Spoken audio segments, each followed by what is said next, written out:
Everybody has somebody that they don't like or don't get along with, whether it's a colleague or a neighbor. Now imagine that that person lives down the street from you in your neighborhood and an epidemic hits and children are dying. Your children are dying, but you notice that that person that you don't like, that person you don't get along with, that their children are not dying. And my question is, how long does it take you to walk down the street and knock on that person's door and say, hey, what are you doing differently than I am? In the case of Iran, it took us 30 years. It took us 30 years to go knock on that person's door. Okay? And I was the first person to go over and take a look and say, hey, Iran, why are your children not dying?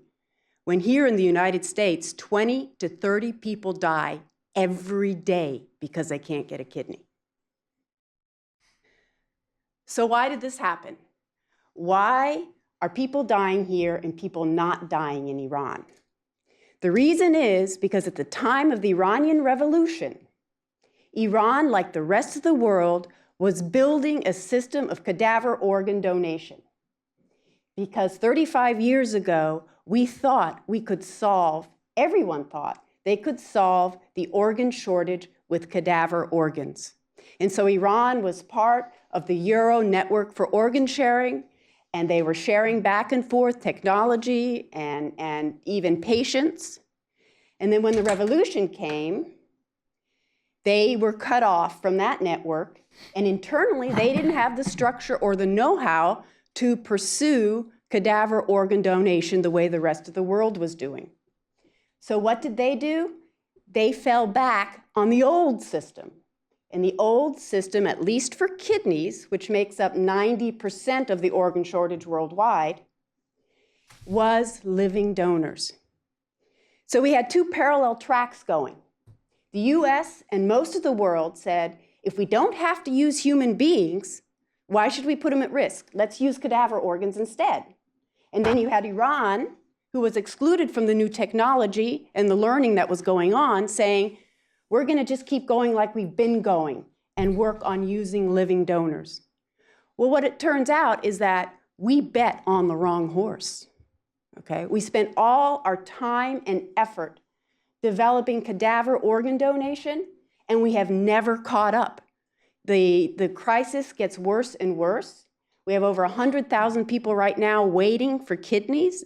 Maybe 15% will be transplanted this year. The rest will languish and die on dialysis. In Iran, for 15 years now, if you qualify medically to donate an organ, you get on the list and you get one. So what happened here, right? And why? Essentially, technology isn't the answer to everything. Sometimes there are answers that are human-based. No matter what we do, even if every single person was an organ donor when they died, we still would not have enough organs to solve the organ shortage. Okay. Iran has started now again to develop technologies for cadaver organ donation, and we, who've had and tolerated living donation all along, I mean, half the donors in this country even 30 years ago were living donors. We just didn't work on developing systems that helped the donors donate. We focused on cadaver while they focused on living. And what they've done over the past 30 years is they've made mistakes, they've made improvements, they've changed things, policies differed 30 years ago than they do now, and they even have regional experiments. In some of the poorer regions, the system is not working at all. In some of the more affluent regions, it's working beautifully, and they have waiting lists for people to donate. You imagine that? I mean, we've got 100,000 people waiting for kidneys, and they've got a waiting list for people to donate in some regions. So what did Iran do? Okay. The main thing to realize is that they legalized compensated donation. When I talk to people on this issue, they have this image of when money is involved, they have the image of the black market. What they see is desperately poor people violating the law, risking imprisonment, risking, not being cared for after their surgery, back alley type stuff, which is horrific. But that's what they envision when they envision money being involved. Now, what first thing Iran did was it legalized it, which made it safe, normalized the process, and they started to regulate it to make sure that donors got their money, recipients got people who were well tested and weren't sick with AIDS or malaria, like what happens on the black market. And so they normalized the process by legalizing it. And at this point, it isn't that the desperate don't still donate occasionally in Iran, but the majority of people who donate for compensated kidney donation in Iran are the middle class. They're the buyers and the sellers, because you've taken the danger out of the process, okay, by legalizing it. The second thing they did, and they didn't do this right away, they learned to do this, is that instead of focusing on the recipients who need kidneys, right? We know they need kidneys. They started focusing on what do donors need. This is an equation that takes two people. So their social services started to reach out to donors. Do you have a debt you need to pay off? Do you need health care, dental care, eye care? Do you need household goods, education? So what do you as a donor need to be able to donate? And this concept of sometimes money makes altruism possible started to develop. In this country, there is a disincentive to donate because on top of giving a kidney, you also have to have the financial resources to donate. So we've got financial disincentives because we've been so busy focusing on the cadaver side of things. We've totally neglected this notion of what makes altruism possible. Okay? What do people need in order that they can give? And Iran spent years working on this, figuring out what donors need in order to make it possible for them to donate.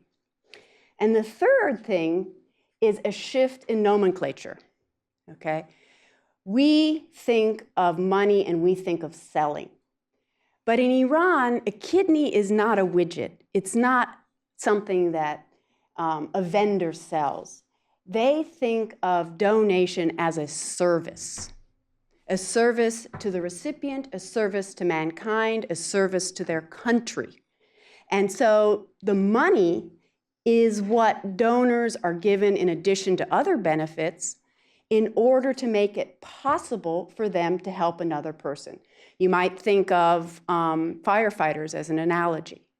And they also all think that there's never enough money you could give someone for saving another person's life.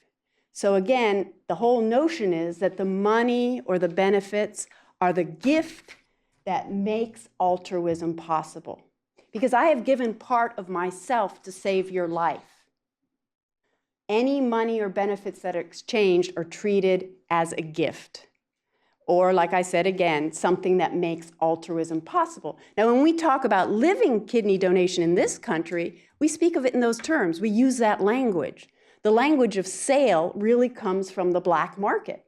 And I think if you treat these people as heroes, and in Iran, for example, you get exempt from military service if you've donated a kidney. Why? Because you've already saved a life. You've already served your country. Okay? So it's a whole different way of looking at what a donor is doing and what you need in order to be able to donate. Instead of focusing on the sick person who is dying, we know they need a kidney. You focus on what it takes to make the donor whole, to make the donor happy and proud to help another person. And so it's that whole change in nomenclature that has made it possible and pretty much acceptable in most of Iran. So what can we learn from them? Okay. I think that's ultimately what I'm hoping to get to. My book talks about how things work in different regions. It has donor stories, it has recipient stories, it has stories from the people who helped regulate the system when it first got started. But the real question is, we need to study, we need to look, we need to go knock on that door and say, hey, why are your people living while ours are dying? And I'm only the first. I hope other people will go and take a look and study and think about these issues, do pilot projects, and say, money is not good or bad in itself. It's how you use it, right? So the fact that these donors are compensated in and of itself is not a bad thing. We have to figure out how to save Americans. And for all we know, it might be that neighbor down the street we don't like very much who has the answer.